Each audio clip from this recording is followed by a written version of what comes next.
Buenas a todos, aquí Marcos Vega desde Mallorca, formador de Qualismotus. Antes de empezar, bueno, espero que lo estéis pasando de la mejor manera posible. Son días bastante complicadetes, pero bueno, al final sí podemos contribuir todos con nuestro granito de arena y encima formarnos un poquito, pues mira, mejor que mejor. El tema del que vamos a hablar es el de entrenamiento de fuerza basado en la velocidad. No os quedéis mucho con todos los términos, los iremos explicando poquito a poquito, pero bueno, dejaremos claro casi desde el principio que es incluso mucho más, se podría decir que es mucho más acorde utilizar términos como el de potencia, pero bueno, lo iremos viendo poquito a poquito. Cuando hablamos de potencia, cuando hablamos de fuerza, de velocidad, bueno, hay que dejar claro muy bien estas fórmulas, por así decirlo, porque al final la base de todo esto es la física, entonces aplicar bien los términos. Es muy difícil que nosotros hablemos con propiedad de entrenamiento de fuerza basado en la velocidad, porque al final, como podéis ver ahí, dentro de la fórmula de la fuerza, no se encuentra la velocidad. Es verdad que tenemos que acelerar la barra, tenemos que mover ciertos kilos, pero al final la fórmula que contempla la velocidad es la potencia. Entonces, independientemente de que nosotros hablemos de entrenamiento de fuerza basado en la velocidad, de RFD, de potencia, bueno, que tengáis claro que a lo que estamos haciendo referencia principalmente es al término de potencia, ¿ok? Que es el coger ciertos kilos, que ya sea el peso del cuerpo, ya sea una barra, independientemente de la carga externa, moverlos a velocidad máxima y sobre todo intentar alcanzar esa velocidad máxima en el menor tiempo posible. Eso se podría decir que es la potencia. Una de las, bueno, algunas de las razones por las que nosotros usamos, por las que nosotros creemos que es importante este tipo de entrenamiento, este tipo de cuantificación de la carga, serían, voy a citar tres, que son los tres más elementales, y luego me voy a ir a un cuarto, que para mí es el más importante, aunque muchas veces lo tenemos más olvidado. Para mí es muchísimo más fácil prescribir una carga teniendo en cuenta la velocidad que con porcentaje de RM por si acaso, y no solo que es más fácil, sino que es muchísimo más exacto. Entonces, la primera razón por la que nosotros usamos este tipo de entrenamientos es porque la prescripción, sobre todo de los básicos, obviamente, sobre todo de los básicos, es mucho más fácil teniendo en cuenta la velocidad. Luego, en segundo lugar, si ya nos vamos más a la sesión y menos por así decirlo, a la programación, si nosotros estamos en la sesión y estamos usando, por ejemplo, el encoder, nosotros le podemos poner al que nos chive, que cuando pase de un 20 a un 30% de velocidad, es un término, bueno, esto ya lo iremos viendo más adelante, pero bueno, cuando pase de un 20 a un 30% de velocidad, que nos chive, que pite, y así nosotros no estamos llegando a esas últimas repeticiones que causan demasiada fatiga y al final que no cumplen con nuestro principal objetivo, que es el de ganar potencia. Entraremos en materia más adelante. Y por último, porque es muchísimo más fácil cuantificar el progreso. Y no solo eso, si usamos el encoder estamos casi cuantificando ese progreso, aunque como dijimos en el live del otro día, no es lo mismo mejorar la forma que mejorar el rendimiento, pero lo estaríamos mejorando casi en todas las, o sea, lo estaríamos cuantificando, perdón, casi en todas las sesiones. Y con esto me voy a la última, al último concepto, al cuarto concepto, que es el que a mí me parece más interesante, que es el de la motivación. Y no hablo de este término simplemente como salir de la monotonía, ¿no? Al final la motivación, y hay estudios que hablan mucho del knowledge of performance, del conocimiento del resultado. Franz Bosch habla mucho de esto y está científicamente probado que el tener ese conocimiento del resultado, esas marcas instantáneas que nos da el encoder, pues que mejoran el rendimiento. Es como decíamos en el live del otro día, es como jugar con nuestros chavales, es meterles ese componente lúdico, ese componente competitivo, como si estuvieran jugando a superarse a sí mismos. Y para mí es una de las principales razones por las que nosotros usamos esta herramienta.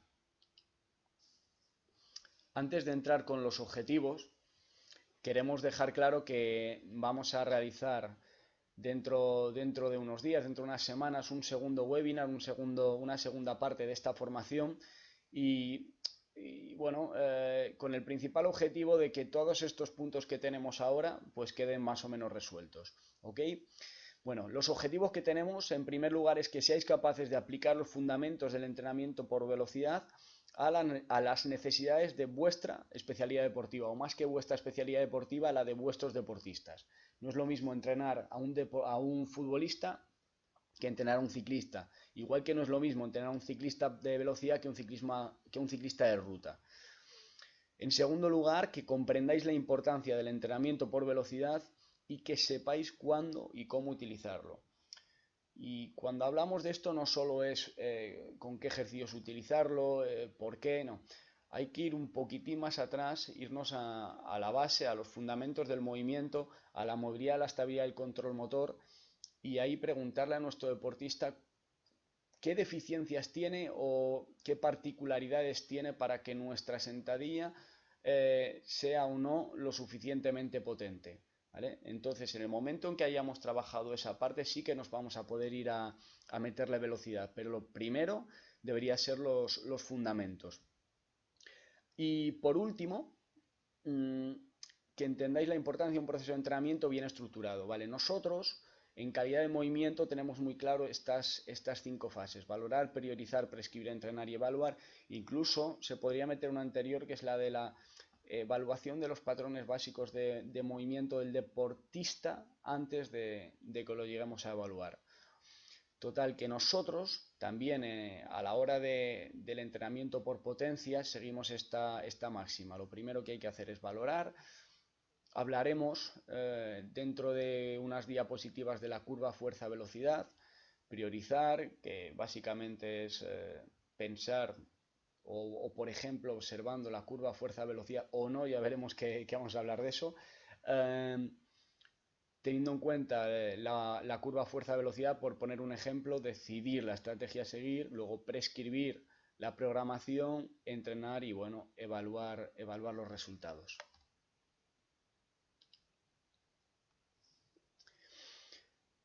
Vale.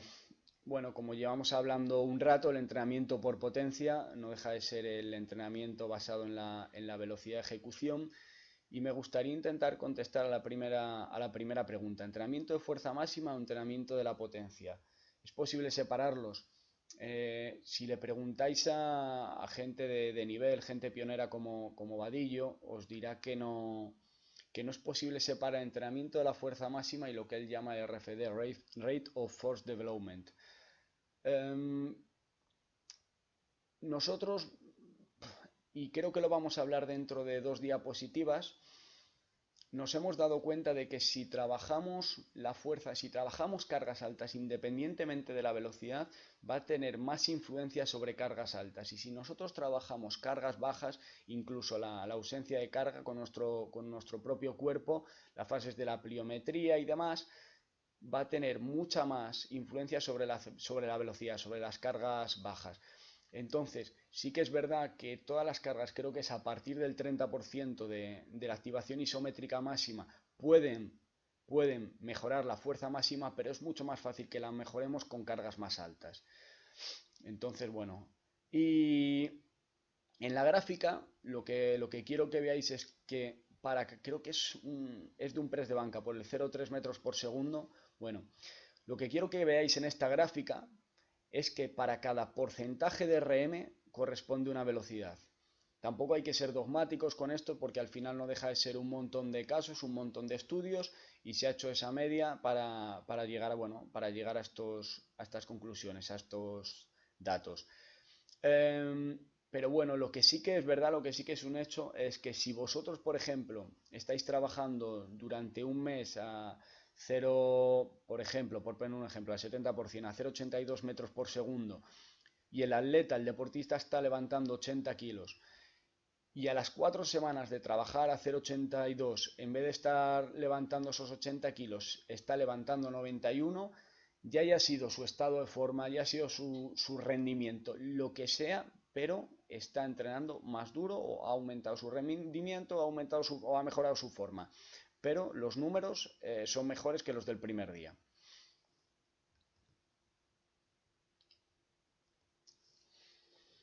Ok, importancia de la velocidad máxima para la ganancia de potencia.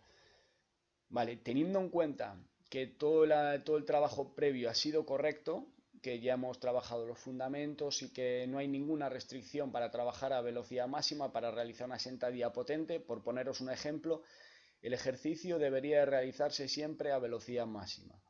Si lo realizamos a velocidad máxima va a tener siempre mejoras, muchas más mejoras sobre la potencia. Y no solo eso, no podemos trabajar por velocidad sin hacerlo a velocidad máxima. Es imposible.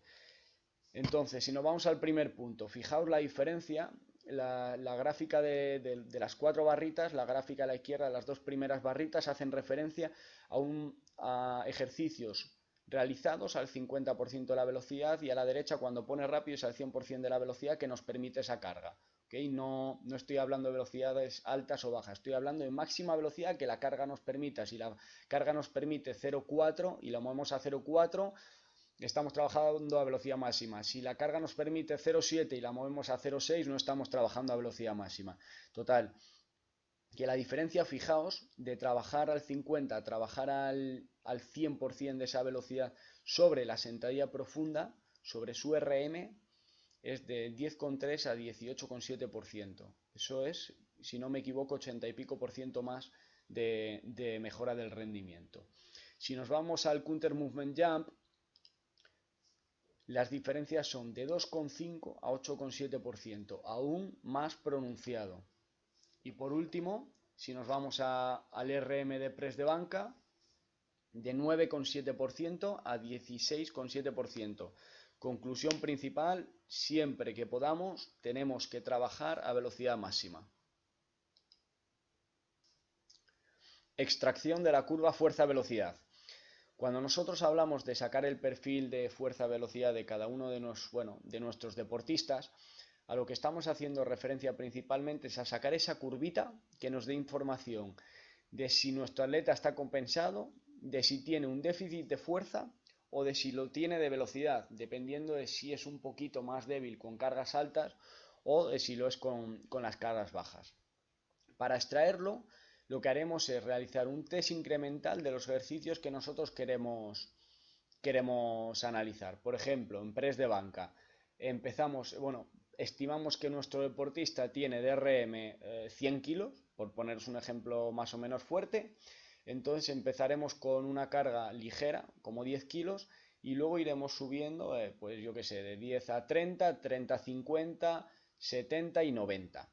Vale, vamos a tener que realizar poquitas repeticiones con cada una de las cargas, las mínimas para que nuestro atleta alcance el 100% de la velocidad que puede alcanzar con cada una de las cargas. Si nosotros vemos ya que en las 2 primeras ha alcanzado su velocidad máxima o estimamos que la ha alcanzado, no hay que seguir. ¿Ok? Sobre todo esto hay que tenerlo en cuenta con cargas más altas, pues no es lo mismo que con 40 kilos nuestro atleta realice 10 repeticiones que realice, por ejemplo, con 93. ¿Ok? Entonces yo lo que haría es realizar unas 3-4 repeticiones por carga, y a medida que nos vayamos acercando a cargas más altas, pues realizar las mínimas posibles, pero siempre a la máxima velocidad que nos permita la carga. Eso es súper importante. Y luego hay aplicaciones como el Speed for Lift, que es bastante intuitivo, que metiendo los datos pues nos saca el perfil fuerza-velocidad. El estudio que hemos mencionado en la diapositiva es principalmente para causaros más dudas de si es necesaria extraer este perfil o no. Traducido sería: efectividad de un programa de entrenamiento individualizado basado en la curva fuerza-velocidad sobre el salto vertical. Antes de continuar, si queréis cualquiera de los estudios, nos podéis escribir un correo a Qualismotus y os los hacemos llegar. En fin, si nos vamos a la chicha del estudio, se crearon 4 grupos de entrenamiento. El primero lo vamos a desechar, que era el grupo control, y vamos a hablar de los 3 siguientes. Vale. El primero tocó todos los puntos de la curva fuerza-velocidad, independientemente de si tenía un déficit de fuerza o un déficit de velocidad. El siguiente grupo tenía un déficit de fuerza, así que tocó principalmente cargas altas. Y el tercer grupo, el último, tenía un déficit de velocidad, así que tocó principalmente las cargas bajas. Si nos vamos a las conclusiones del estudio, a los resultados, sobre el salto vertical, el primer grupo, el que tocó todos los puntos, mejoró el salto vertical 7 centímetros. En cambio, los otros dos lo mejoraron 12 y 14 centímetros. ¿Qué es lo que pasa? Que si solo nos quedamos con esto, el análisis, la conclusión que podemos sacar es que es siempre mejor individualizar el entrenamiento, basarlo en la curva fuerza-velocidad. Pero es que el caso es que si nos leemos todo el proceso, también se valoró la potencia, perdón, también se valoró la velocidad y también se valoró la fuerza. ¿Qué es lo que pasa? Con el grupo que entrenó principalmente la fuerza, mejoraron muchísimo sus valores de fuerza, o bastante, pero descendieron ligeramente los de velocidad. En cambio, con el grupo que trabajó la velocidad, mejoraron principalmente la velocidad y bajaron ligeramente los valores de fuerza. Y en cambio, por último, con el grupo que tocó todos los puntos de la curva fuerza-velocidad, mejoró de manera considerable, no una bestialidad, pero sí que mejoró de manera considerable tanto la fuerza como la velocidad. Entonces, ¿qué es lo que pasa? Que si nosotros, por ejemplo, tenemos un pilar de rugby, y el estudio se realizó con jugadores de rugby y con jugadores de fútbol, si nosotros tenemos a una pilar de rugby y le decimos que tiene que mejorar su perfil de velocidad principalmente, porque es donde hemos encontrado un déficit, y después de 2 meses descubrimos que nuestra pilar salta más, pero en cambio ha bajado ligeramente la fuerza, incluso ella se lo nota, nos va a decir, ostras, pues igual yo prefería estar como estaba antes. Entonces, lo del perfil de la curva fuerza-velocidad es una herramienta súper potente, pero tampoco hay que ser dogmáticos. Nosotros por lo que abogamos es por tocar todos, siempre, todos y cada uno de los puntos de la curva. ¿Ok? Venga, pasamos a la siguiente. Las principales variables que como entrenadores vamos a gestionar a la hora de la cuantificación de las cargas de entrenamiento basándonos en la velocidad son las dos últimas. O sea, la realidad es que la velocidad media y la velocidad máxima son los datos que nos suelen dar casi todos los encoder. Sin embargo, de esta manera estamos dejando en el tintero la variable número 3, que es el tiempo en alcanzar, yo diría la velocidad máxima, y está relacionado directamente con la potencia máxima.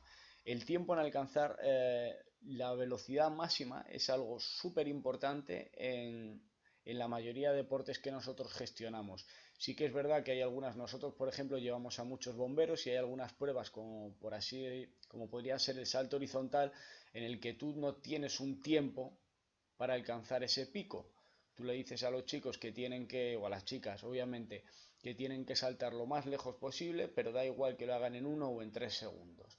Pero en cambio, y por seguir con la oposición, en la cuerda no solo importa que alcancen valores altos de velocidad máxima, sino que los alcancen en cada brazada lo más rápido posible. O sea, es obviamente cuando metemos el tiempo en alcanzar la velocidad máxima como variable fundamental. Y por seguir con este tema, me voy a una oposición que nosotros preparamos hace 2 años. Nosotros llevábamos a 16 bomberos y de esos 16 había 6 que estaban un poquito por encima del resto. Me puse a analizar en el encoder unas variables que tenía de ellos. Bueno, la prueba que les metimos en el encoder era una especie de dominadas, pero con el agarre en la cuerda. Tenían que subir lo más rápido posible, pero como dominadas sin separar todo el rato sin separar los brazos de la cuerda, ¿vale? Todo el rato estaban agarrando. Bueno, lo dicho, había 6 que estaban en números de velocidad máxima por encima del resto, pero había uno que encima pesa 85 kilos y subía la cuerda mucho más rápido que todos los demás. Y dije, hostia, pero ¿en qué variable se está diferenciando tanto? Porque los números no son tan altos, ¿sabes? Como para desvincularse del resto de esta manera. Pues bien, el tío tardaba la mitad del tiempo en alcanzar su pico de velocidad, tardaba la mitad del tiempo respecto al mejor de los demás.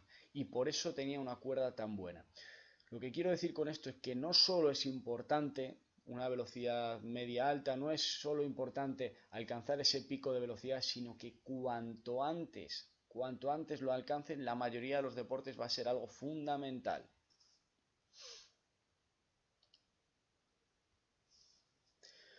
Aunque tengamos una diapositiva solo del Speed for Lifts, Vamos a intentar, bueno, lo primero tenemos que dejar claro que no nos promociona, o sea, no hacemos publicidad porque estemos sacando algo, simplemente, bueno, lo ponemos porque es una herramienta bastante potente. También hemos usado otros encoder como el de ChronoJump, que da bastantes más datos, como por ejemplo el tiempo en alcanzar la velocidad máxima. Lo que pasa es que es mucho menos accesible. No lo puedes asociar a un teléfono móvil, y lo bueno de este encoder, el Speed for Leads, es que cada atleta, con el mismo encoder, cada atleta lo puede enchufar a su teléfono móvil y bueno, pueden ir registrando los datos. Las principales características, y bueno, iré diciendo si estoy hablando solo de este encoder o de los demás. Fácil de usar y montar. Posibilidad de utilizarlo con distintos dispositivos móviles. Feedback instantáneo en tiempo real. Esto lo tienen la mayoría de los encoder. Registro de los anteriores entrenamientos. Esto también lo tiene la mayoría de los encoder. El RM para cada una de las repeticiones. Esto es una herramienta que sacó nueva el Speed for Leads, pero que cada vez lo dan más encoder. Aunque a mí, como entrenador, no me parece muy importante, sí que es verdad que a los atletas les motiva una barbaridad. Pongo un ejemplo. Esta semana pueden estar entrenando con 70 kilillos y les sale RM estimado 91 kilos.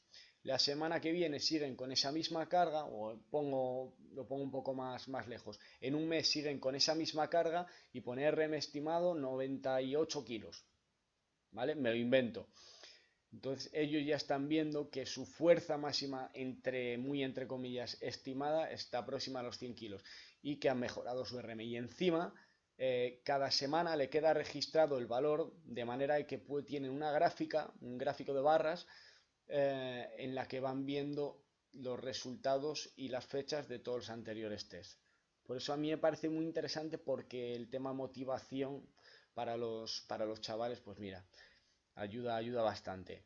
Feedback auditivo y aviso de pérdida de velocidad. Esto también lo tiene la mayoría de los encoder. Variedad de ejercicios. Al final, bueno, también lo tiene la mayoría de los encoder. De hecho, en un encoder, si no, y por ejemplo solo tienes para sentadilla, tú lo puedes usar para sentadilla, incluso para peso muerto, para split. Lo que necesitas es gestionar si empieza el movimiento en fase concéntrica o en fase excéntrica.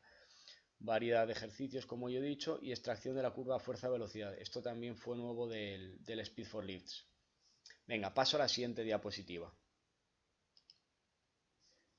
Y si hablamos de entrenamiento de fuerza basado en la velocidad, qué mínimo que mencionar a Vadillo, que al final ha sido pionero en este tipo de entrenamiento. Para él, la programación es la expresión de una serie o sucesión ordenada de esfuerzos que guardan una relación de dependencia entre sí.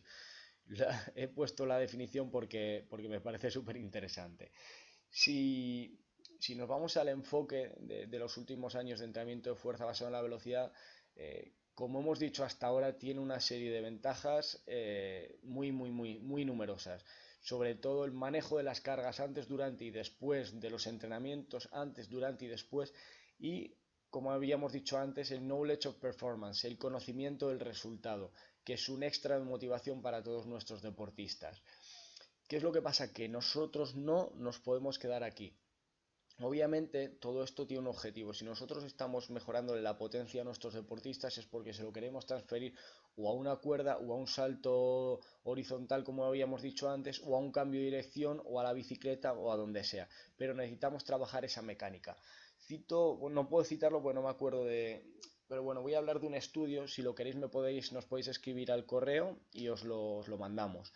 Había un estudio que valoraba los cambios de dirección en deportistas, y se dieron cuenta de que los más explosivos eran los que más consumo energético tenían, pero no solo eso, sino los que más pérdida de eficiencia tenían en ese gesto. Vale. ¿Qué es lo que pasa? Que Cristiano Ronaldo, me invento que tiene mal cambio de dirección. Si Cristiano Ronaldo tuviera mal cambio de dirección, diría, vale, yo tendré mal cambio de dirección, pero sigo siendo más rápido que el resto. Entonces, el problema de Cristiano Ronaldo no es ese exceso de potencia, el problema es que no haya trabajado la mecánica del cambio de dirección. Por eso nosotros nos ponemos muy pesados con esto. No solo es importante ganar la potencia, sino construir esa especie de puente que se llama entrenamiento funcional de fuerza y de habilidad y entrenamiento de las habilidades del movimiento, para que sus mecánicas de multidirección sean mejores. Pero no estoy hablando solo de las mecánicas de multidirección, estoy hablando de casi cualquier componente técnico de nuestros deportistas, al menos que nosotros sepamos trabajar. Y por poner un símil, es como si nosotros vamos a un restaurante y pedimos los entrantes solo y no pedimos ni primero, ni segundo, ni postre.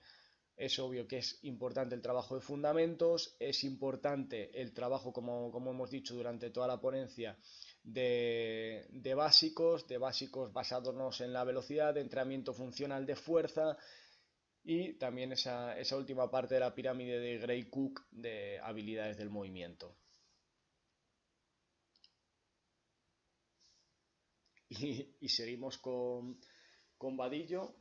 Me parece súper importante esta gráfica, a ver si consigo que la entendáis.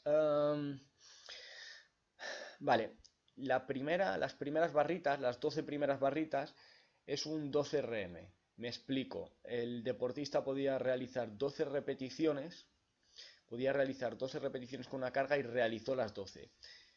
Entre ese bloque y el siguiente, ahí, hay 5 minutos de descanso. Y entre este bloque y el siguiente hay unos 5 minutos total. En la primera podía hacer 12, hizo 12, en la segunda serie podía hacer 8, hizo 8, y en la tercera podía hacer 7, hizo 7, ¿no? Vale, me voy un momento a la parte de la izquierda. Lo más importante de aquí, me parece lo último, que es que durante el entrenamiento de fuerza, basándonos en la velocidad, no podemos perder más de un 20 o un 30% de velocidad. A partir de esa pérdida de 20 o 30%, las repeticiones no solo no suman, sino que empiezan a restar. Aparte de que se acercan más al fallo, provocan más fatiga neuromuscular y muchísimas, por tanto, más probabilidades de lesión. Vale, ¿qué estamos diciendo con esto? Imaginaos que fuera un 30 y no un 20. Un 30% de 60 es 6 por 3, 18, 0,18. Le quitamos 0,18 y saldría 0,42 metros por segundo. ¿Ok? Vale, pues imaginaos que fuera 0,40. Aún les damos un poquitín más de margen. Si solo fueran útiles las repeticiones que están por encima de 0,40 metros por segundo, ¿os dais cuenta cuántas entrarían aquí? Es que esta ni entrarían 1, 2, 3, 4, 5, ¿vale? Poneos que entra la siguiente también, 6, ¿vale? 6 repeticiones útiles en la primera programación, en la primera serie, perdón. En la segunda serie, ¿cuántas son? Trazamos esa línea, 1 y 2. 2 repeticiones útiles en la segunda serie. Y en la última serie solo estaría útil, si hay suerte, la primera. Entonces, siendo generosos, del primer bloque hay 6 repeticiones útiles, del segundo 2, 6 y 2, 8, y del tercer bloque una repetición, o sea, 9 de 12 y 8, 9 de 27 es un 33% de las series han sido útiles. Y no solo eso, es que el 66% estamos perdiendo tiempo, acercándonos más al fallo, teniendo más probabilidades de lesión, ¿vale? Que si estamos en un ciclo que por lo que sea, por la necesidad del deportista, necesita hipertrofia, pues sí que alguna vez hay que llegar al fallo, al menos acercarnos. Nosotros por lo general lo hacemos poco, muy poco o nunca. Pero si las necesidades son de hipertrofia, vale, pero si las necesidades son de potencia, y con la mayoría de nuestros deportistas vamos a buscar eso, ganar fuerza máxima, ganar potencia, pero que no suban demasiado de peso. Un ejemplo muy fácil lo tenéis en los chinos ahora mismo en halterofilia. Están consiguiendo levantar cargas altísimas y sin subir demasiado su peso corporal. Y cualquier otro, por ejemplo un bombero, como hemos dicho antes, necesitamos mucho power, necesitamos mucha potencia para que suba la cuerda, pero cuanto menos pese, obviamente mejor. Y por último, y aquí lo vamos a dejar, voy a ver qué toca después. Así os dejo con la miel en los labios. Bueno, seguimos con el mismo tema, pérdida de velocidad y repeticiones útiles. Muy bien. Si leemos la primera frase, seguimos con la teoría de perder solo un 20 o un 30% de velocidad. Eso significaría realizar menos repeticiones, como es obvio, lo que daría lugar a más rendimiento y menos probabilidades de lesión. Tiene que ser una broma. Ejemplo de repeticiones totales en 2 tipos de entrenamientos en tallas. Diferencia entre perder un 45% de velocidad a perder alrededor de un 20%. En el primer caso, 600 repeticiones aproximadamente. En el segundo caso, 400. O sea, hay 200 repeticiones perdidas. No sé si era en un ciclo semanal o, bueno, dependiendo si está hablando de un solo ejercicio o varios ejercicios, se podría saber. Ahora mismo no me acuerdo del estudio. Y citamos a Vadillo por última vez: el entrenamiento de fuerza debe tener tales características que no impida hacer inmediatamente después un entrenamiento específico.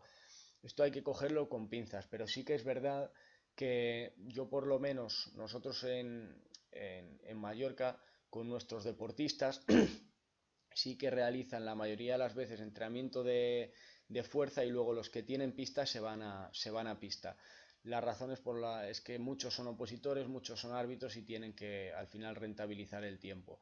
Pero claro, si nosotros en la sala le metemos un entrenamiento próximo al fallo, es imposible que luego en pista no solo que no rindan bien, sino que tengan pocas probabilidades de lesionarse. Entonces hay que tener muchísimo cuidado con esto.